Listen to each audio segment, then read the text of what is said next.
നമ്മളൊക്കെ ഇന്ത്യയിലെ വലിയ ബ്ലൂ ചിപ്പ് കമ്പനികളിൽ പണം നിക്ഷേപിക്കുമ്പോൾ ഒരു പ്രത്യേക ധൈര്യമാണ് അല്ലേ, ഒരു സേഫ് ഫീലിംഗ്. പക്ഷേ ഒരു നിമിഷം, ശരിക്കും ഈ മാർക്കറ്റിൽ അങ്ങനൊരു സേഫ്റ്റി ഇപ്പോഴുണ്ടോ? ഈ വിശ്വാസം എത്രത്തോളം ശരിയാണ്? ഇന്ന് നമ്മൾ നോക്കാൻ പോകുന്നത് അതാണ്. ആർട്ടിഫിഷ്യൽ ഇന്റലിജൻസ്, അതായത് AI വെച്ച് ഈ വലിയ കമ്പനികളുടെ ഉള്ളൊന്ന് തുറന്നു നോക്കിയാൽ എന്തായിരിക്കും കാണുക? ചിലപ്പോൾ നിങ്ങളുടെ ഇൻവെസ്റ്റ്മെന്റ് രീതി തന്നെ ഇതങ്ങോട്ട് മാറ്റിമറിച്ചേട്ടാം. ബ്ലൂ ചിപ്പ് സ്റ്റോക്ക്, ആ പേര് കേട്ടാൽ മതി നമ്മുടെ മനസ്സിൽ വരുന്നതെന്താ? സ്റ്റെബിലിറ്റി, സേഫ്റ്റി, അങ്ങനെയൊക്കെയാണ്. പക്ഷേ നമ്മളൊന്ന് സത്യസന്ധമായി ചിന്തിച്ചു നോക്കൂ. നമ്മൾ അങ്ങനെയാ തീരുമാനമെടുക്കുന്നത്. മാർക്കറ്റിലെ ന്യൂസ് നോക്കും, വിലയുടെ ചെറിയ മൂവ്മെന്റ്സ് നോക്കും, എന്നിട്ട് അങ്ങ് തീരുമാനിക്കും. പക്ഷേ ആ വലിയ പേരിനപ്പുറം ആ കമ്പനിയുടെ ഉള്ളിൽ ശരിക്കും എന്ത് നടക്കുന്നു, അതിന്റെ ഓപ്പറേഷൻസ് എത്രത്തോളം സ്ട്രോങ് ആണ് എന്നൊക്കെ നമ്മൾ അറിയുന്നുണ്ടോ? സത്യം പറഞ്ഞാൽ നമ്മൾ കാണാതെ പോകുന്ന ചില അപകടങ്ങൾ ആ വലിയ പേരിന് പിന്നിൽ ഒളിഞ്ഞിരിക്കുന്നുണ്ടാവാം. അതെ, ഇതാണ് നമ്മൾ സ്വയം ചോദിക്കേണ്ട ഏറ്റവും പ്രധാനപ്പെട്ട ചോദ്യം. ഈ മാർക്കറ്റ് ഒരു കമ്പനിക്ക് കൊടുക്കുന്ന വലിയ വിലയും ആ കമ്പനിയുടെ യഥാർത്ഥത്തിലുള്ള ശക്തിയും തമ്മിൽ വല്ല ബന്ധവുമുണ്ടോ? അതോ ഒരു വലിയ ഗ്യാപ്പ് അവിടെയുണ്ടോ? പ്രശ്നമെന്താണെന്ന് വെച്ചാൽ, നമ്മൾ ഈ വലിയ പേരുകളുടെ തിളക്കത്തിൽ ആ ഒരു ബേസിക് ചോദ്യം ചോദിക്കാൻ മറന്നുപോകും. എത്ര എക്സ്പീരിയൻസ്ഡ് ആയിട്ടുള്ള ഇൻവെസ്റ്ററാണേലും ഇവിടെ ചിലപ്പോൾ ഒന്ന് കാലിടറും. അപ്പോൾ എങ്ങനെയാണ് ഈ പുതിയ അനാലിസിസ് പഴയതിൽ നിന്ന് വ്യത്യസ്തമാവുന്നത്? നമുക്ക് നോക്കാം. നമ്മുടെ ട്രഡീഷണൽ രീതി എങ്ങനെയാ? ഒരാൾ കുറേ റിപ്പോർട്ടുകളൊക്കെ എടുത്ത് ചിലപ്പോൾ മാസങ്ങളോളം ഇരുന്ന് അനലൈസ് ചെയ്യും. പക്ഷേ ഒരാൾക്ക് എത്ര ഡേറ്റ നോക്കാൻ പറ്റും? അതിനൊരു ലിമിറ്റില്ലേ? എന്നാൽ മറ്റേ സൈഡിൽ നോക്കൂ, AI ആയിരക്കണക്കിന്, പതിനായിരക്കണക്കിന് ഡേറ്റ പോയിന്റ്സ് ഒരേ സമയം സ്കാൻ ചെയ്ത് സെക്കൻഡുകൾക്കുള്ളിൽ ഒരു ഇൻസൈറ്റ് തരും. ഇത് വെറും സ്പീഡിന്റെ കാര്യം മാത്രമല്ല കേട്ടോ, ഇത് നമ്മൾ കാര്യങ്ങളെ കാണുന്ന രീതിയെ തന്നെ മാറ്റുന്ന ഒരു സംഭവമാണ്. SWOT അനാലിസിസ് നമ്മളൊക്കെ കേട്ടിട്ടുണ്ടാവും അല്ലേ? Strengths, weaknesses, opportunities, threats. ഒരു കമ്പനിയെ മനസ്സിലാക്കാനുള്ള നല്ലൊരു ടൂള് തന്നെയാണ്. പക്ഷേ അതിനൊരു വലിയ പ്രശ്നമുണ്ട്. ഇന്നത്തെ ലോകത്തിന്റെ സ്പീഡ് ആലോചിച്ച് നോക്കൂ. ഒരു പുതിയ ഗവൺമെന്റ് പോളിസി വരാൻ എത്ര സമയം വേണം? ഒരു പുതിയ ടെക്നോളജി മാർക്കറ്റിനെ മൊത്തത്തിൽ മാറ്റാൻ ചിലപ്പോൾ മണിക്കൂറുകൾ മതി. അപ്പോഴേക്കും നമ്മൾ മാസങ്ങളെടുത്ത് ഉണ്ടാക്കി വെച്ച ആ പഴയ SWOT റിപ്പോർട്ടിന് എന്ത് വിലയാണുള്ളത്? അത് ഔട്ട്ഡേറ്റഡ് ആയിട്ടുണ്ടാവും. അപ്പം എന്താണ് ഇതിനൊരു സൊല്യൂഷൻ?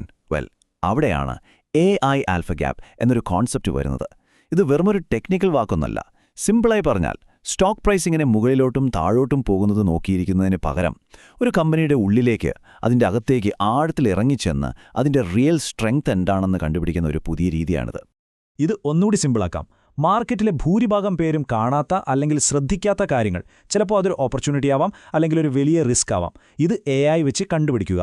അതാണ് AI ആൽഫ ഗ്യാപ്പ്. ഉദാഹരണത്തിന്, ഒരു കമ്പനിയുടെ CEO കോൺഫറൻസ് കോളിൽ സംസാരിക്കുന്ന ടോണിലുള്ള ചെറിയൊരു മാറ്റം, അല്ലെങ്കിൽ അവരുടെ സപ്ലൈ ചെയിനെ ബാധിക്കാൻ സാധ്യതയുള്ള ലോകത്തിന്റെ മറ്ററ്റത്ത് നടക്കുന്ന ഒരു ചെറിയ സംഭവം, ഇതൊക്കെ AI പിടിച്ചെടുക്കും. അങ്ങനെ മറ്റെല്ലാവരും അറിയുന്നതിന് മുമ്പ് നമുക്കൊരു ഇൻഫർമേഷൻ കിട്ടും. അതാണ് ശരിക്കുള്ള എഡ്ജ്, അല്ലെങ്കിൽ മുൻതൂക്കം. ഓക്കെ, ഇത് കേൾക്കുമ്പോൾ ചിലപ്പോൾ നിങ്ങൾക്ക് തോന്നാം, ഇത് ഭയങ്കര കോംപ്ലിക്കേറ്റഡ് ആണല്ലോ എന്ന്. പക്ഷെ അങ്ങനെയല്ല. ഈ AI അനലിസ്റ്റ് എങ്ങനെയാണ് ഒരു കമ്പനിയെ കീറിമുറിച്ച് പരിശോധിക്കുന്നതെന്ന് നമുക്ക് വളരെ സിമ്പിളായിട്ടൊന്ന് നോക്കാം. റെഡിയല്ലേ? ഈ മൊത്തം പ്രോസസ്സിനെ നമുക്കൊരു 4 സ്റ്റെപ്പായിട്ട് കാണാം. സ്റ്റെപ്പ് 1, ഡാറ്റ സ്ക്രേപ്പിംഗ്, അതായത് കിട്ടാവുന്ന ഡാറ്റ മുഴുവൻ വലിച്ചെടുക്കുക. സ്റ്റെപ്പ് 2, ലാംഗ്വേജ് അനാലിസിസ്, ഈ ഡാറ്റയിലുള്ള സംസാരങ്ങളും എഴുത്തുകളും അനലൈസ് ചെയ്യുക.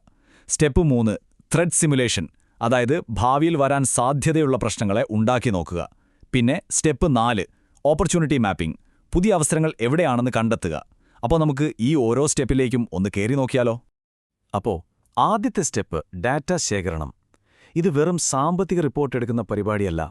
കമ്പനി മാനേജ്മെന്റ് നടത്തുന്ന പ്രസംഗങ്ങൾ, പ്രസ് മീറ്റുകൾ, ഗ്ലോബൽ എക്കണോമിക് റിപ്പോർട്ടുകൾ, എന്തിനേറെ കഴിഞ്ഞ 10 വർഷത്തെ ഡാറ്റ വരെ കിട്ടാവുന്നതെല്ലാം AI ഒപ്പിയെടുക്കും.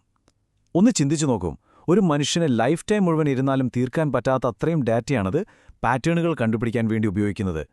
ഭീകരം തന്നെ. ഒരു ഉദാഹരണം പറയാം. ഒരു കമ്പനിയുടെ മാനേജ്മെന്റ് ഒരു പ്രസ്താവന ഇറക്കുന്നുവെന്ന് വയ്ക്കാം. അവർ പറയുവാണ്, വിതരണ ശൃംഖലയിലെ പ്രശ്നങ്ങളെ മറികടക്കുന്നതിൽ ഞങ്ങൾ ജാഗ്രതയോടെ ശുഭാപ്തി വിശ്വാസത്തിലാണ്. കേൾക്കാൻ നല്ല ഭംഗിയുണ്ടല്ലേ? എല്ലാം കൺട്രോളിലാണ് എന്നൊരു ഫീൽ കിട്ടും. പക്ഷേ ആ വാക്കുകൾക്കിടയിൽ ഒളിഞ്ഞിരിക്കുന്ന യഥാർത്ഥ മീനിങ് എന്തായിരിക്കും? ഒരു AI ഇതിനെ എങ്ങനെയാവും കാണുക? നമുക്ക് നോക്കാം. ഇവിടെയാണ് AIയുടെ മാജിക് വരുന്നത്. ആ സ്റ്റേറ്റ്മെന്റിലെ ജാഗ്രതയോടെ ശുഭാപ്തി വിശ്വാസം എന്ന പ്രയോഗമല്ലേ, അത് അനലൈസ് ചെയ്തിട്ട് AI പറയുന്നത് എന്താണെന്നറിയോ? ഇങ്ങനെ പറയുമ്പോൾ ശരിക്കുള്ള റിസ്ക് മറച്ചുവെക്കാനോ അല്ലെങ്കിൽ കുറച്ചു കാണിക്കാനോ ഒരു 72% സാധ്യതയുണ്ടെന്ന്. അതായത് പുറമേ കാണുന്ന പോസിറ്റീവ് വൈബ് അല്ല ചിലപ്പോൾ ഉള്ളിലുള്ളത്. ഇതുപോലത്തെ ചെറിയ സൂക്ഷ്മമായ കാര്യങ്ങൾ നമ്മുടെ കണ്ണ് സാധാരണയായി കണ്ടെത്താതെ പോകും. പിന്നെ ഈ അനാലിസിസ് വെറുതെ കഴിഞ്ഞ കാര്യങ്ങൾ മാത്രം നോക്കിയിരിക്കുകയല്ല, ഇത് ഭാവിയെ സിമുലേറ്റ് ചെയ്തു നോക്കും. ഉദാഹരണത്തിന്, പെട്ടെന്നൊരു ദിവസം പലിശ നിരക്ക് കുത്തനെ കൂടിയാൽ എന്ത് സംഭവിക്കും? അല്ലെങ്കിൽ ഗവൺമെന്റ് പുതിയൊരു ടാക്സ് കൊണ്ടുവന്നാൽ ഈ കമ്പനിക്ക് അതിനെയൊക്കെ അതിജീവിക്കാൻ പറ്റുമോ? ഇതുപോലുള്ള നൂറുകണക്കിന് സിനാരിയോകളുണ്ടാക്കി കമ്പനിയെ ഒരു സ്ട്രെസ് ടെസ്റ്റിന് വിധേയമാക്കും. അപ്പോഴാണ് അതിന്റെ ശരിക്കുള്ള കപ്പാസിറ്റി പുറത്തുവരുന്നത്. ശരി, അപ്പോൾ AI ഈ പണിയൊക്കെ ചെയ്തു, ഒരുപാട് ഡേറ്റ കിട്ടി. പക്ഷേ ഇതുകൊണ്ട് നമുക്ക്, അതായത് ഒരു ഇൻവെസ്റ്റർക്ക് എന്താണ് ഗുണം? ഈ ഡേറ്റയെ എങ്ങനെയാണ് നമുക്ക് ആക്ഷൻ എടുക്കാൻ പറ്റുന്ന, ഉപയോഗമുള്ള ഒന്നാക്കി മാറ്റാൻ കഴിയുക? അടുത്തതാണ് നമ്മൾ നോക്കുന്നത്. ഈ അനാലിസിസിന്റെ അവസാനം AI നമുക്ക് തരുന്നത് ഇങ്ങനൊരു ക്ലിയർ പിക്ചറാണ്. ഒരു കമ്പനിയുടെ ഏറ്റവും വലിയ ശക്തി എവിടെയാണ്, ആരും കാണാത്ത വീക്ക്നെസ്സുകൾ എന്തൊക്കെയാണ്, ഇനി വരാൻ പോകുന്ന അവസരങ്ങൾ ഏതാണ്, നമ്മൾ സൂക്ഷിക്കേണ്ട ത്രെട്ടുകൾ എന്തൊക്കെ, എല്ലാം ഒറ്റ നോട്ടത്തിൽ നമുക്ക് മനസ്സിലാവും. ഓർക്കണം, ഇത് ആരുടെയെങ്കിലും അഭിപ്രായങ്ങളല്ല, പക്ക ഡേറ്റയെ ബേസ് ചെയ്തിട്ടുള്ള ഇൻസൈറ്റ്സ് ആണ്. ഈ വലിയ കോംപ്ലിക്കേറ്റഡ് അനാലിസിസിനെ എല്ലാം കൂടി സിംപ്ലിഫൈ ചെയ്ത് അവസാനം ഒരൊറ്റ നമ്പറിലേക്ക് എത്തിക്കും. ഒരു ഓപ്പറേഷണൽ റെസിലിയൻസ് സ്കോർ. ഉദാഹരണത്തിന് 100-ൽ 85, 85/100. ഈ ഒരൊറ്റ സ്കോർ മതി ആ കമ്പനിയുടെ മൊത്തത്തിലുള്ള ആരോഗ്യവും കരുത്തും മനസ്സിലാക്കാൻ. ഇത് തീരുമാനമെടുക്കുന്നത് ഭയങ്കരമായി എളുപ്പമാക്കും. അപ്പോൾ ഈ 85/100 എന്ന സ്കോർ കിട്ടിയിട്ട് എന്താ കാര്യം? നമ്മുടെ ഏറ്റവും വലിയ ചില ചോദ്യങ്ങൾക്ക് ഇത് ഉത്തരം തരും. ഈ സ്റ്റോക്കിൽ ഇൻവെസ്റ്റ് ചെയ്യാൻ പറ്റിയ സമയമാണോ ഇത്? ഇപ്പോൾ മാർക്കറ്റിൽ കാണുന്ന വില കൂടുതലാണോ കുറവാണോ? ഇതുപോലുള്ള സംശയങ്ങൾക്ക് വെറും ഊഹങ്ങൾക്ക് പകരം ഡാറ്റയുടെ പിൻബലമുള്ള ഒരു ഉത്തരം നമുക്ക് കിട്ടുന്നു. പക്ഷേ ഇവിടെ വളരെ പ്രധാനപ്പെട്ട ഒരു കാര്യമുണ്ട്. AI നമുക്ക് ഇത്രയധികം ഇൻഫർമേഷൻ തന്നു എന്ന് വെച്ച് എല്ലാം കഴിഞ്ഞോ? ഇല്ല. ഫൈനൽ കോൾ, ആ അവസാനത്തെ തീരുമാനം എപ്പോഴും നമ്മുടേതാണ്, മനുഷ്യൻ്റേതാണ്. അപ്പോൾ ഈ പവർഫുൾ ടൂൾ മാത്രം മതിയോ, അതോ നമ്മൾ കൂടി ഇതിൽ ഇടപെടേണ്ടതുണ്ടോ? നമുക്ക് നോക്കാം. യഥാർത്ഥത്തിൽ ഏറ്റവും ബെസ്റ്റ് റിസൾട്ട് കിട്ടുന്നത് എപ്പോഴാണെന്നറിയോ? ഈ AI അനലിസ്റ്റും നമ്മളും, അതായത് ഹ്യൂമൻ ഇൻവെസ്റ്ററും ഒരു ടീമായിട്ട് വർക്ക് ചെയ്യുമ്പോൾ. AI നമുക്കൊരു സൂപ്പർ പവർഫുൾ ഗൈഡിനെ പോലെയാണ്. വഴികാട്ടി തരും, ഡേറ്റ തരും. പക്ഷേ ആ ഡേറ്റയെ നമ്മുടെ സ്വന്തം എക്സ്പീരിയൻസും മാർക്കറ്റിനെക്കുറിച്ചുള്ള നമ്മുടെ ഒരു കോമൺ സെൻസും വെച്ച് വിലയിരുത്തി അവസാനത്തെ ആ തീരുമാനം എടുക്കേണ്ടത് നമ്മൾ തന്നെയാണ്. അപ്പോൾ എന്താണ് ഇതിൽ നിന്നുള്ളൊരു ടേക്ക് അവേ? ഇന്നത്തെ ഇന്ത്യൻ മാർക്കറ്റിൽ ബാക്കിയുള്ളവരെല്ലാം ഒരു ഭാഗത്തേക്ക് ഓടുമ്പോൾ കണ്ണുമടച്ച് അവരുടെ കൂടെ ഓടുന്നതിനേക്കാൾ എത്രയോ നല്ലതാണ് ഡേറ്റയുടെ ബലത്തിൽ സ്വന്തമായൊരു നിലപാടെടുക്കുന്നത്. ആൾക്കൂട്ടത്തിനൊപ്പം ചേരുന്നതിനു പകരം കുറച്ചുകൂടി സ്മാർട്ടായി ചിന്തിക്കുക.